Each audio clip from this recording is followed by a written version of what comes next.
She married a silent drifter for shelter. He'd bankrolled the whole territory's railroads. The judge read the words off a creased paper, same as he'd read 1,000 before them, and I stood there with my hat in both hands and said yes when he told me to. Clara Brent said yes when he told her. The clerk stamped something and pushed it across the desk, and that was the whole of it. Outside, a mule was complaining about the heat.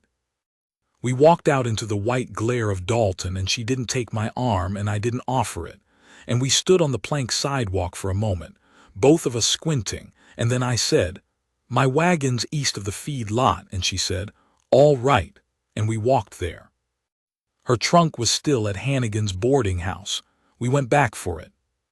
The trunk was heavy, heavier than I expected, and I got it up onto the wagon bed without much trouble, but she watched me do it with an expression I couldn't read.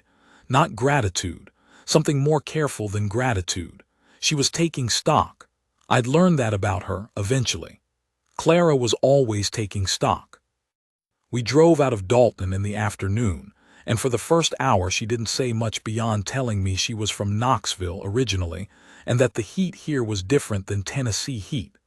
I told her I knew Tennessee. She asked me where I was from. I told her Nebraska, a long time ago, and she seemed to accept that as sufficient. What she knew about me: my name, Harlan Cade, the fact that I owned land out on the Flint Creek drainage, and the fact that I needed a wife to meet the terms of a land grant that was already 2 years overdue. What I'd told her before the arrangement was finalized: that I was a plainsman and a quiet man, and that I expected nothing from her that wasn't offered freely. I'd meant that. I still mean it. What she didn't know could fill a freight car. She'd come to Dalton on a stage from Amarillo, responding to a notice in the Territory Gazette that a landowner in Castor County sought a wife, practical arrangement considered. She had no kin left in Tennessee, she said, and nothing in Amarillo either, and she needed a roof, and she was willing to work for it. She was 31, she told me, as if age was a negotiable term and she wanted to get it out in the open. I was 53. I told her that.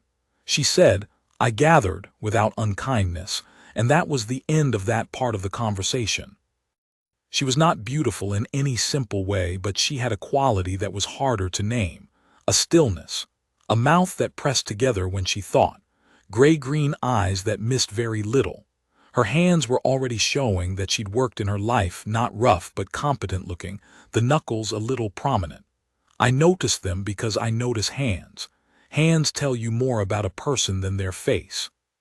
We drove until the light turned orange and the grassland went gold around us, and I could see the line of cottonwoods along Flint Creek about 2 miles out, dark green against the sky, and I said, "That's the property," and she put a hand up to shade her eyes and looked at it for a long time. Whatever she was expecting, I don't know. She didn't say what she saw. The house was log and plank, not fancy. Solid.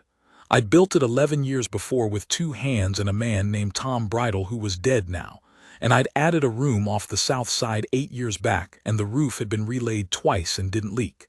Inside it was plain. One long main room with a fireplace and a table and 4 chairs, a dry sink, shelves, a bedroom off the back. The room I'd added smaller, with a window facing the creek, had a cot and a washstand and a nail on the wall for hanging things. That room I'd made ready for her. Clean bedding, a pitcher and basin, a lamp with oil in it. She stood in the doorway of it and looked at the room and then looked at me, and I said, "That's yours. I'll be in the back," and she said, "Thank you," and it was the first time she'd said that and meant it at full weight without it being a social nicety. I made supper that night, such as it was: salt pork and beans and biscuits, the biscuits not as good as they should have been. She ate without complaint and without commentary, which I respected. Afterward she helped clear the table, and I told her she didn't need to, and she said, "I expect I'll need to learn where things are regardless," which was fair, so I showed her. We turned in early. Through the plank wall I could hear her moving around for a while. A soft thump I took for her trunk being shifted. Then nothing. The creek was running good that week, a little higher than usual from rains up in the hills, and it made a sound in the dark that I'd gone to sleep to for 11 years, and I went asleep to it that night thinking about what I'd done and whether it was the right thing for her. I had a hired man, Dolph, who stayed in a bunk in the equipment shed and handled most of the horsework and the heavier groundwork. He had a face like a root vegetable and an opinion about everything but the good sense to keep most opinions to himself. He met Clara the next morning, hat in hand, with a kind of formal wariness. She was pleasant to him, straightforward. By the end of the week they had a working understanding, which was what I'd hoped for. What Dolph knew about my affairs was the same thing most people in Castor County knew, that Harlan Cade had land and cattle and water, and not much in the way of company. He was paid well and on time, and he didn't ask questions that weren't his to ask. That was the understanding.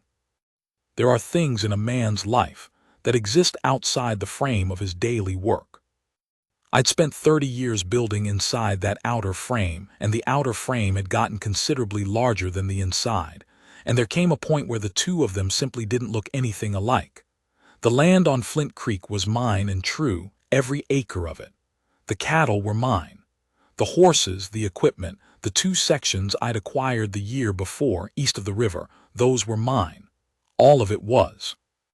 There was also what I'd built before any of it. In 1869, I was 31 years old, and I owned a mule and a bedroll, and the clothes I stood in, and a specific and detailed understanding of how the ground lay between the Missouri River and the New Mexico line, having walked most of it or ridden it in the decade previous. I'd worked survey crews for the Union Pacific when they were pushing west, and I'd been a tracker and a scout and a freighter, and I had put $400 aside over 7 years, which in 1869 was either a start or not much depending on your temperament. I had the temperament to treat it as a start. The railroad men I'd worked for were not much at looking ahead, but I was. I could see where the rails had to go the way you can see where a river has to go, the land tells you, if you know how to read it. And I'd been reading it for 10 years. When certain men in Kansas City were putting together a land corporation to facilitate a spur line through what would eventually become the southern Castor County corridor, I'd sent a letter and a proposition and a detailed map, and 6 weeks later I was in a lawyer's office in Kansas City with $150 in earnest money on the table, which was almost half of what I had. And I walked out with an interest in something that looked like nothing, and in 12 years was worth more than I could easily count. I didn't set out to become a wealthy man. I set out to understand what I was looking at and to put my understanding to some use. That's all it was. There were good years and some bad ones and some losses, and I kept the record in a ledger, and I kept the ledger in a locked box, and I didn't talk about it, because talking about it had never, in my experience, done any good thing. By the time I built the house on Flint Creek, I could have built something considerably grander, but I didn't see the point of it. I wanted land and water and a life I could work with my hands, and I built what I needed for that. The rest of it, the interests in the Castor Northern Spur, the land holdings in 2 other counties under the name of the Cade Land and Improvements Company, the arrangement with the bank in Dalton that the bank manager understood and had been instructed not to discuss, lived in the locked box and in a lawyer's office in Amarillo, and didn't trouble my daily life at all. This is what Clara didn't know when she climbed up onto my wagon in front of the judge's office and set her eyes on the cottonwoods along Flint Creek and tried to figure out what she'd gotten into. The first weeks had a kind of careful courtesy to them. We worked out the rhythms of the house. She was a good cook, better than good, actually. She had a way with whatever was available that turned plain food into something you looked forward to, and she took hold of the kitchen as her territory, which I was glad to cede. I spent my days the way I always had, early up, stock, fencing, the east sections that needed attention, back for supper, accounts in the evenings. She had the house, and the kitchen garden she started in the 3rd week, the seeds for it from a packet she'd brought in her trunk, planned for, which told me something. She didn't ask me questions about myself, which I appreciated. She offered things in small portions, something about Knoxville, something about the family she'd had and lost, and I received them quietly and offered something back when it seemed right. We were building a map of each other, one small landmark at a time, and neither of us was in a hurry. There was a night, maybe 5 weeks in, when a line of storms came through from the northwest hard and fast, and I was out getting the horses in, and the wind came up nasty before I got back to the house. One of the boards on the equipment shed was loose and it was banging, and when I came inside with my hat plastered to my head, she had a lamp up and she'd already put the latches on the windows and there was coffee on, and she'd put a plate with supper kept warm at the back of the stove. Nothing remarkable about that. A practical woman preparing for weather.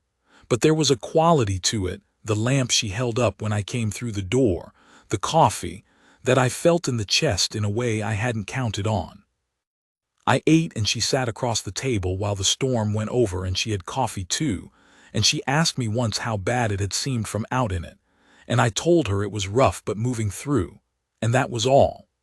But I noticed her watching the window with her hands around her cup, and once when the thunder was close she looked up and looked at me, and I don't know exactly what passed between us in that second, but something did. In August, a man named Reddick came to the property. He came in the late morning when I was out at the east sections and Clara was in the house. Dolph was nearby, working the lot, and he watched, which was good. Reddick was from the county land office, he said. He had a paper.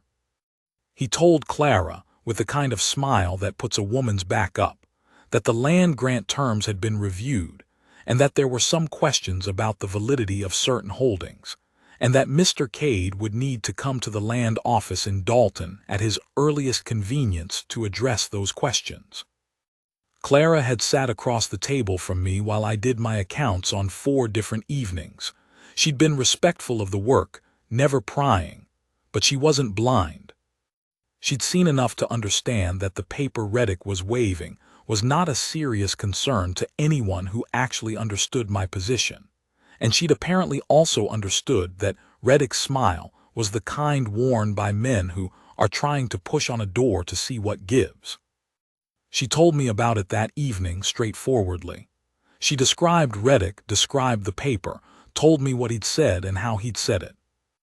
I nodded. I said, "I'll ride in Thursday." She said he was fishing. I said yes. She looked at me for a moment. "You don't seem worried." I said, "I'm not." And she looked at me for a while longer with that appraising look, and then she said, "All right," and went back to what she was doing. But something had changed in that look. Something had moved. She was recalculating. I rode in Thursday. The land office matter was resolved in 20 minutes.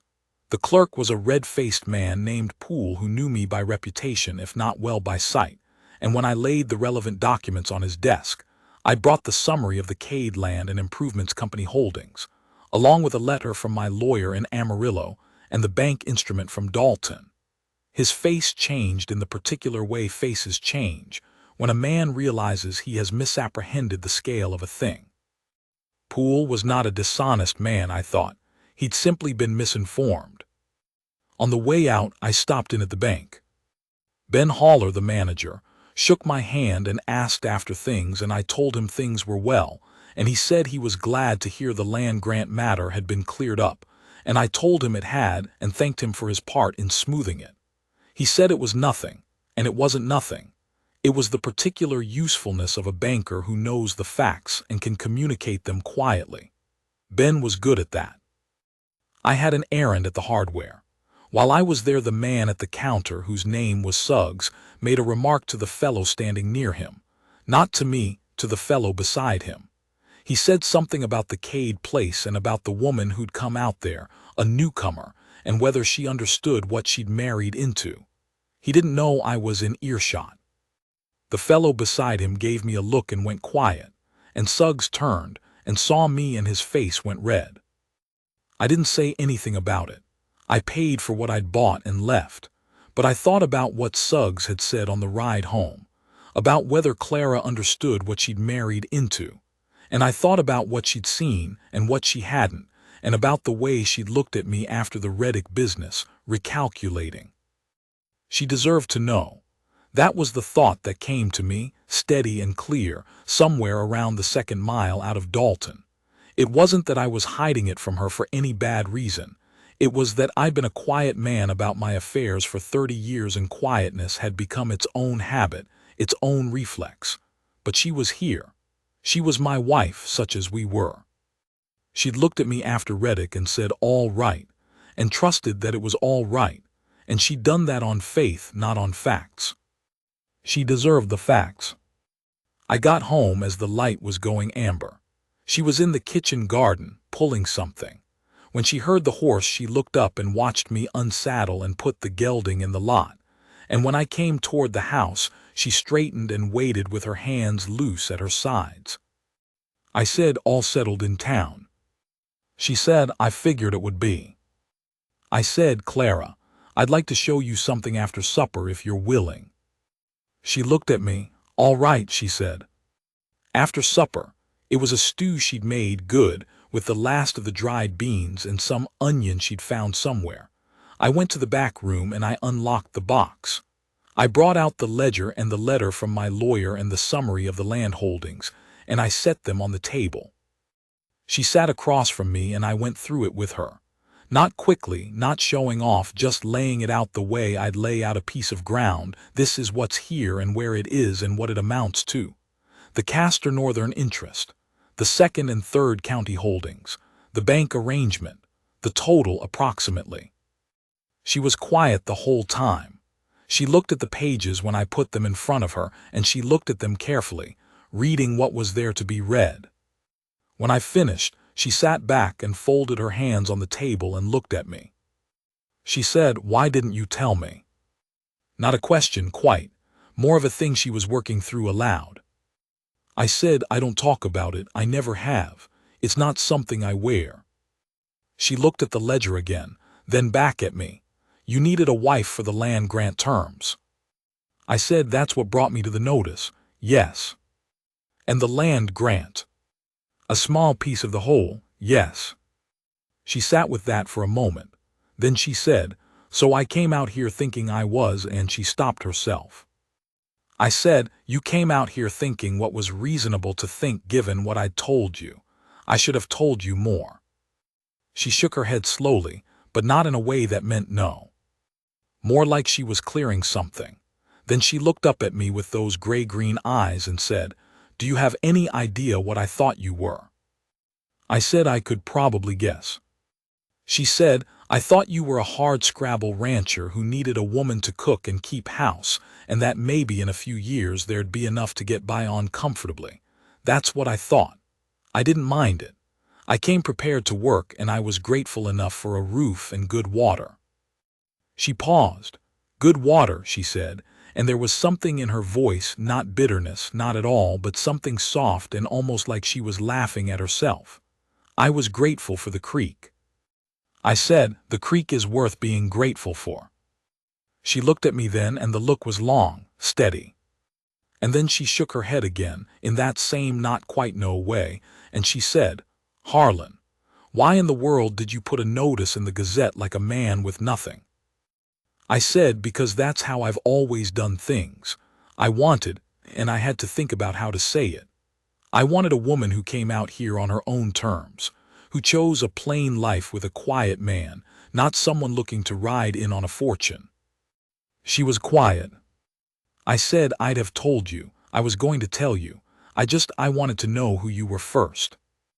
The lamp was burning between us on the table, and outside the creek was running, and somewhere back in the equipment shed Dolph's horse shifted in the dark. Clara looked at her hands. Then she looked at me. She said, "And do you know who I am?" I said, "I think I've got a fair picture." "And," I said, "and you're not a woman who needed to know about the railroads to stay." She was quiet for a long time after that.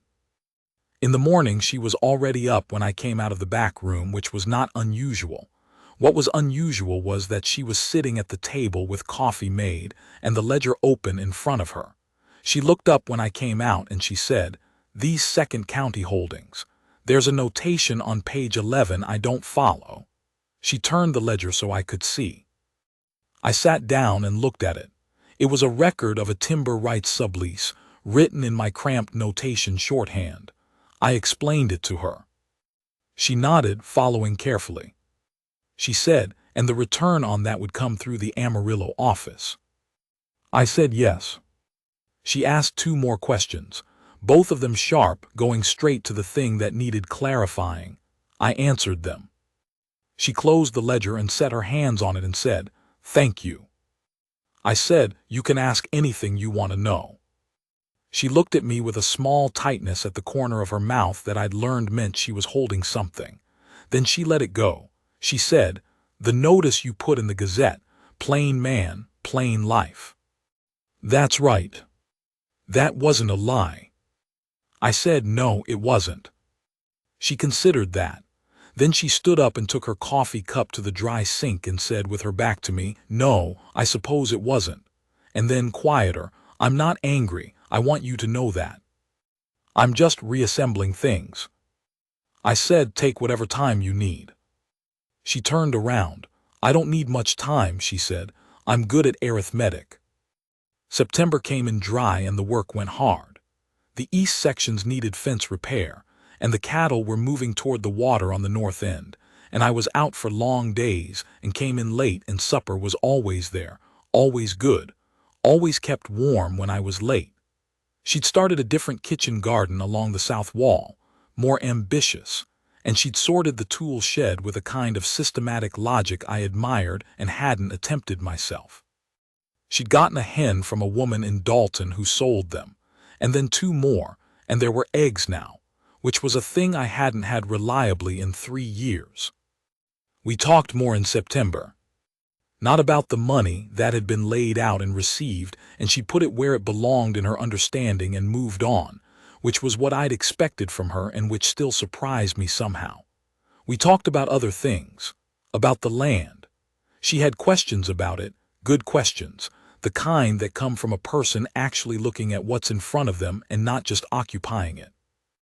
She'd walk out with me sometimes in the evenings to check the fence on the near section, and she'd look at the grass and ask about the drainage, whether the wet summer had helped or hurt, what the east land looked like in winter, how deep the snow got in a hard year.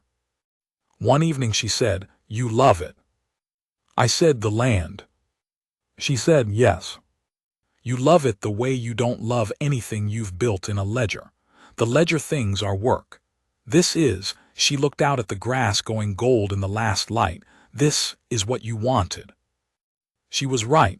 I don't know what showed on my face. I turned away and looked at the fence and checked a staple that didn't need checking. Behind me she said quietly, "I understand that." I turned back and she was looking out at the creek, the cottonwoods dark against the orange sky, and she had her arms folded and her chin lifted a little. And I thought about the woman who'd climbed up on the wagon in Dalton with a heavy trunk and looked at this place from 2 miles out and tried to calculate what she'd gotten into. She was still calculating, but something in the set of her now was different. She wasn't calculating against it anymore. October, a thing happened that I didn't handle as well as I'd have liked to. A man named Voss, Garrett Voss, who had land south of town and some political standing in the county, came out to the property on a Thursday. I wasn't expecting him. He rode up while I was at the woodpile, and he sat his horse and looked down at me and said he was riding through and thought he'd stop to pay his respects now that I had a wife. Voss was the kind of man who is always running a small audit. His eyes went to the house, went to the garden wall, went back to me, then to the equipment shed. He said, "Getting on all right, are you? Your wife settling in?" I said we were fine. He said he'd heard she was a Tennessee woman, a newcomer to the territory. He said it in a way that put a faint edge on newcomer. I said she was capable and smart, and had taken hold well. He said, "Good, good," still on his horse, still looking around. "Good that you've got help. Man at your," and he paused just a half second, "your stage of things. Good to have someone to look after the domestic end." I looked at him. She looks after a good deal more than that, I said. Of course. He glanced at the house again. She inside? I said she was. He didn't dismount. He sat there a moment longer with a speculative quality about him, and then he said, "You know, Cade, there's been some talk about the land grant, the holdings. Some people didn't know your full situation." I said, "Is that so?" "They do now." He said it with a kind of grudging respect, but the grudge was in front of the respect. "Some of them feel a little foolish, I expect." He looked at me. "You're not a man who makes his position easy to know." I said I never saw that it was anyone's business. He held my gaze for a moment, then he gave a short nod almost to himself. "No," he said, "I suppose it isn't." He touched his hat brim. "Good day to you." He rode south. I stood at the woodpile and watched him go, and I felt something I didn't like feeling, which was a delayed anger, the kind that comes after the moment rather than in it. His face when he was looking at the house. His voice when he said newcomer. The audit of a man who suddenly has to revise his assessment and doesn't quite forgive you for it. When I went inside, Clara was at the stove. She turned and looked at my face and said, "Who was that?" I told her. She said, "What did he want?" I said to take a look, to let me know he knows now. She was quiet for a moment, stirring. Then she said, "Does that bother you, people knowing?" I thought about it honestly. I said, "What bothers me is that it changes how they see you." She set the spoon down on the lip of the pot and turned to face me. She said, "How do they see me?" I said, "They thought you were a woman who married a broke-down rancher because she had nothing else. Now they'll think you knew what you were doing all along." She looked at me for a long time. Then she said, "And what's true?" I said, "You know what's true." She nodded. She picked up the spoon again. She said, without turning, "Let them think what they like, Harlan. I know what I walked into and I know what I found." She paused. "Those aren't the same thing, and I'm not embarrassed by either one." I stood in the kitchen for a moment and I didn't say anything, because there wasn't anything worth saying after that. I hung my hat on the peg and washed my hands at the dry sink and sat down at the table, and the room smelled like the supper she was making, and the lamp was lit against the early dark, and I thought about what she'd said. I know what I walked into and I know what I found, and I'm not embarrassed by either one. After a while she said over her shoulder, "This Voss. Is he a problem?" I said, "Not to me." She said, "To me either then." We had our first real argument in late October. I won't go into all of it. It was about a decision I made regarding the east sections, whether to lease the grazing to a man named Cutler, which I'd arranged without mentioning it to her. And she had a fair point, which was that those sections weren't far from the kitchen garden she'd been planning to expand in the spring, and the cattle traffic on the fence line would be a concern. Her point was also, in part, that I'd made the decision the way I'd always made decisions, which was alone and quietly, and she was no longer alone in this, and it wasn't right to proceed as if she were not here. She said it plainly and without raising her voice, which was worse, somehow, than if she'd raised it. She said, "I'm not asking to be consulted on your railroad interests, Harlan. I know those are yours. I'm asking to be consulted on decisions that affect the land we are both living on." I thought about what to say for a moment. I said, "You're right." She blinked. I think she'd been prepared for more resistance. I said, "I'll speak to Cutler. We'll find a different arrangement." She said, I'm not saying cancel the lease. I'm saying tell me, before." I said, "I understand. I meant it." She looked at me for a moment, recalibrating. Then she said, "All right." And that was the end of it. But not quite the end. That night I lay in the back room and I thought about what she'd said. We are both living on it. She hadn't said that loosely. She didn't say things loosely. And I turned it over and heard it again and felt the weight of it, the particular weight of a woman saying we as if she meant to keep saying it, as if she was already counting on a future. I hadn't planned on a future exactly when I put the notice in the Gazette.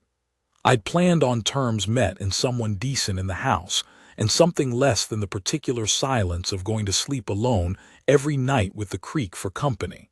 I hadn't let myself plan beyond that. Lying in the dark, I let myself think about it, just a little, what it would mean to plan for more. November. The cold came down out of the north early and hard.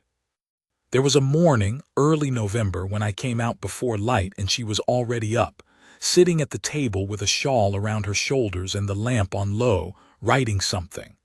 A letter, I thought. She covered it, not quickly but not slowly either, not hiding, just closing off something private, which was her right. She looked up, she looked at my face. She said, "You didn't sleep." I said I'd slept some. She said, "Sit down." She got up and put the coffee on. I sat. Outside, the wind was testing the door and the temperature had dropped hard in the night and I could feel it even inside. She stood at the stove with her back to me and I watched her, the shawl, the dark hair loose because she hadn't done it yet, the set of her shoulders. She moved without wasted motion always. Even half asleep in the cold, she was efficient and clear. She brought the coffee and sat across from me and pushed the cup toward me and I took it. The warmth of it went up my hands and into my wrists and I sat with it, and we didn't say anything for a while, the wind going at the door, the lamp putting a circle of yellow on the table between us. Then she said, "Can I ask you something?" I said yes. She said, "Are you happy?" I looked at her. The question sat in the air with a weight to it. I said, "What kind of a question is that?" She said, "A real one." I thought about it, properly, not to give an answer but to find one. I said, "I don't know that I've used that word about myself for a long time." She said, "I know." I said, "These months," and I stopped. I tried again. "The house it's different now. In ways." I stopped again. She waited. She was good at waiting. I said, "Yes, I think so. I think I am." She looked at me for a long time, not with any particular softness, that wasn't her way, the soft look, but with a directness that had something behind it, a kind of warm steadiness. She said, "Good." And then she stood up and went back to the stove to tend the fire, and I sat with my coffee, and the wind went at the door, and that was all. But it was enough, more than enough. December, hard winter by then proper. There's a particular thing about a ranch house in deep cold. The world contracts to the circle of heat. Everything outside is work and wind, and the particular effort of keeping animals alive and water flowing, and everything inside is light and warmth, and the smell of whatever's on the stove, and the distance between those two worlds, 4 steps from the door to the fire, is enormous. I'd lived inside that contract alone for 11 years. I knew it well.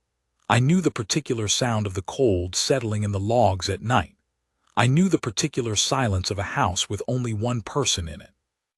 This was different.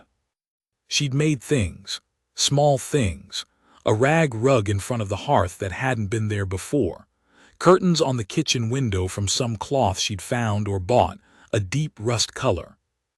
Jars on the shelf, the preserves she'd put up in October, the kitchen garden paying off in summer squash and late tomatoes, and several things I hadn't expected.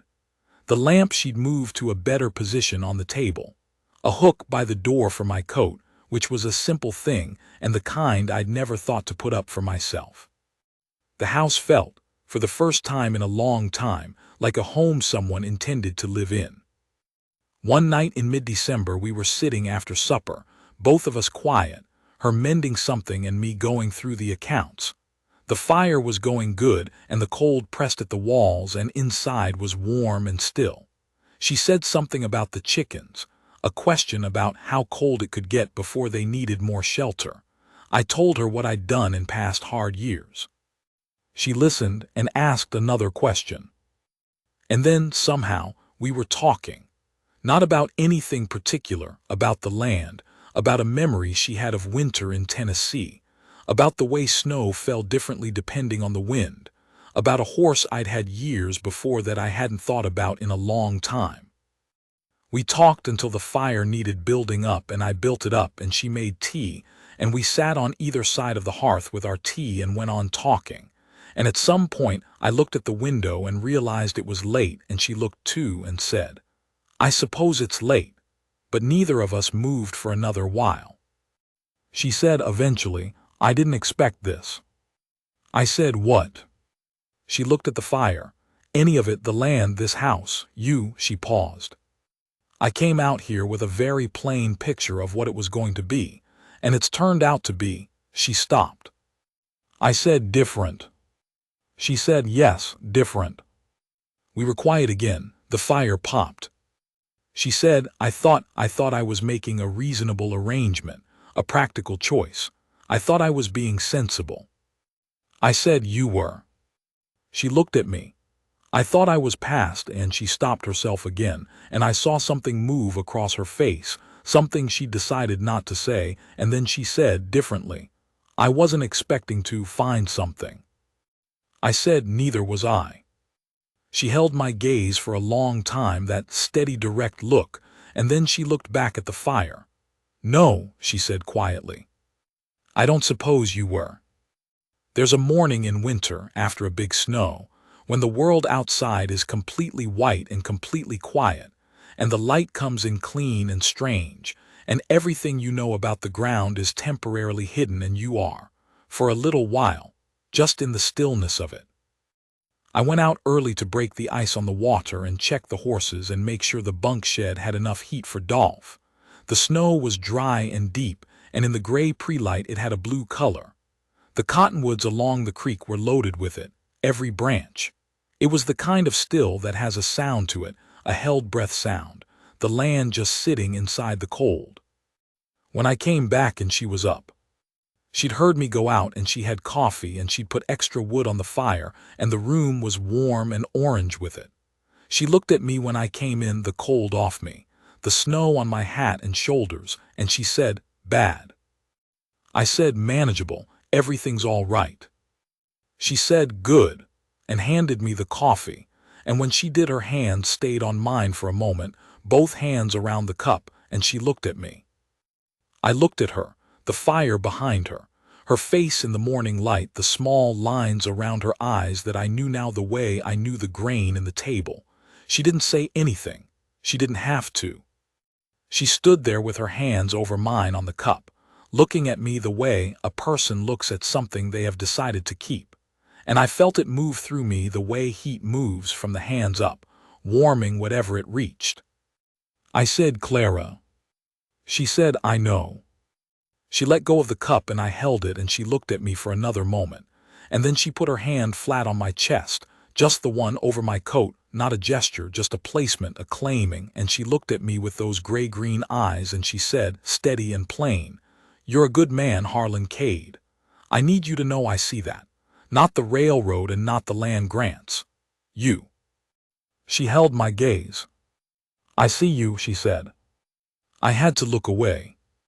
Outside the window the snow was blue-white in the early light, and the cottonwoods stood under their white loads along the creek, and there was no wind and no sound, just the held-breath stillness of the morning and the fire behind me and her hand on my chest. I looked back at her. I said, "I know you do." She nodded. She let her hand drop. She went back to the stove, and I stood by the door with my coffee, and outside was all that white quiet, and inside was warm and lit in hers, and I stood there until I was warm enough to move, and then I sat down at the table and picked up the accounts from the night before, and the morning began. February. The legal work that needed doing. I had my lawyer in Amarillo put through properly. The Cade Land and Improvements Company, the holdings in the 2nd and 3rd counties, the bank instrument, all of it was amended with her name alongside mine. I didn't tell her I was doing it until it was done. I put the amended documents on the table one evening and pushed them across to her and said, "I've had things arranged properly." She looked at the documents, she read them, she looked up. She said, "Harlan." I said, "It's what's right." She looked at the papers again. She was quiet for a moment. Then she said, "You didn't ask." I said, "I should have. I'm asking now. Do you object?" The corner of her mouth did the thing it does. She said, "No, I don't object." I said, "Good." She folded her hands on top of the documents. She was quiet for a while. Outside the wind was moving, a February wind, not vicious but persistent. Then she said, "Do you know what I've written in that letter? The one you've seen me writing some mornings?" I said I didn't know. She said, "I've been writing to my cousin in Knoxville. She's the last of my family. I've been writing to tell her about this." She paused. "It's taken me 4 months to figure out what to tell her." I said, "What did you tell her?" She said that I came out west thinking I was making a sensible arrangement with a quiet man, and it turned out the man was, she looked at me, not what I expected, in every direction. She paused again. I told her I think I'm home. The wind moved outside and the fire moved with it, and I held what she'd said the way you hold a good piece of weight, feeling the realness of it.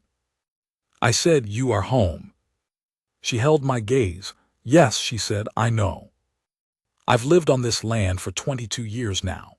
The cottonwoods along the creek are bigger than they were. There are things in the house I couldn't enumerate to you, small accumulations, the specific weight of a life shared that have made it something I couldn't have imagined building alone. Clara's kitchen garden takes up most of the south side of the property now. She grows things I'd never have thought to plant, and she's taught herself enough about the soil here to make it do what she wants it to do. She has her own correspondence, her cousin in Knoxville, a woman in Dalton she's become friends with, the lawyer in Amarillo who's learned to address all communications to both of us. She has opinions about the east sections and is usually right about them. Voss died 3 winters ago of something in his chest.